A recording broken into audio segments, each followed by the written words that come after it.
Guys, welcome to Wind Down Wednesday. Um, we have a guest that you're going to recognize because he's been on here a couple of times. But today, Blair and I were talking and decided that we had a great topic for Wind Down Wednesday. So, Blair, I hear that our fire pool is about to increase organically overnight. Explain. Yeah, I'm pretty excited about this one. Uh, Governor Reeves has signed into law that right now, currently, the legal age to purchase a home in Mississippi is 21. He's actually lowering that to 18. Um, from the research that I can come up with, there's about 250 to 300,000 people in Mississippi that are going to be between that age. So automatically we're going to have a increased buyer pool for 250 to 300,000 new home buyers that are going to be eligible to purchase a home as of July 1st, 2023. Okay, wait. Okay. Okay, so most 18 to 21-year-olds are just graduating from high school. It's true. They're going off to college. They don't have a 2-year work history. They probably don't have any credit.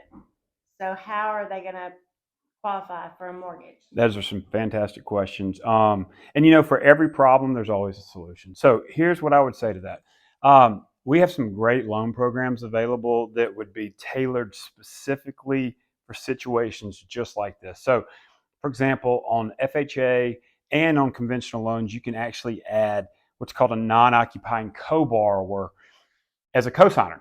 So you put the 18, 19, 20, whatever, the 18-year-old on as the primary borrower. Parents are the cosigners.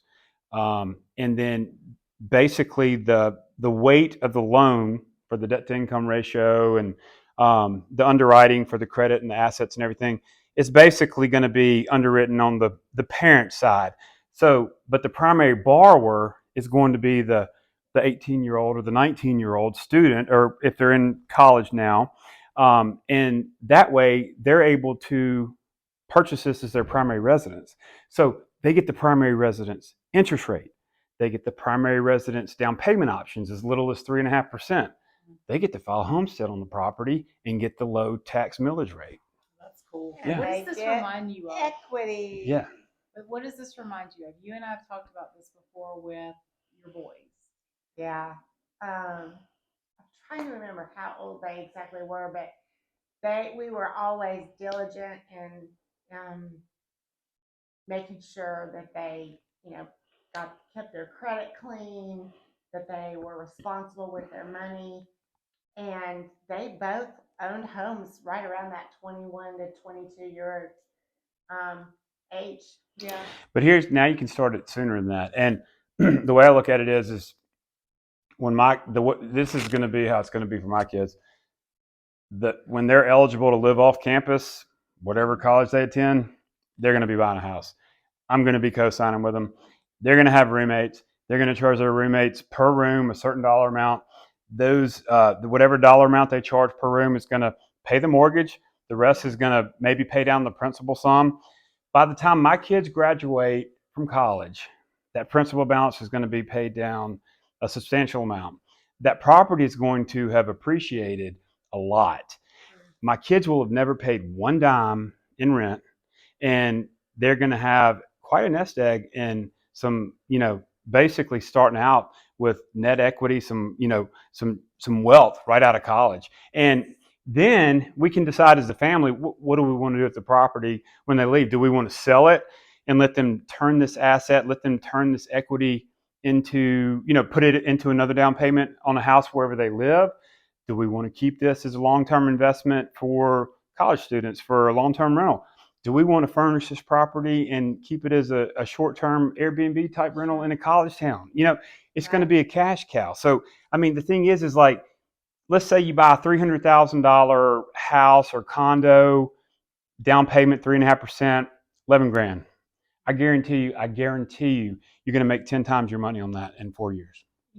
Easy. Well, and to go back to like something that we've talked about before with our investment properties, I know y'all probably, if you tune in, saw where I was in Oxford at one of ours. one of the things that Blair and I have done along the way, in keeping with what we're talking about, is we've included the kids in on some of the renovating, some of the choosing, etc., on our Airbnbs. And so they're a part of that process because that's eventually going to be one of their assets.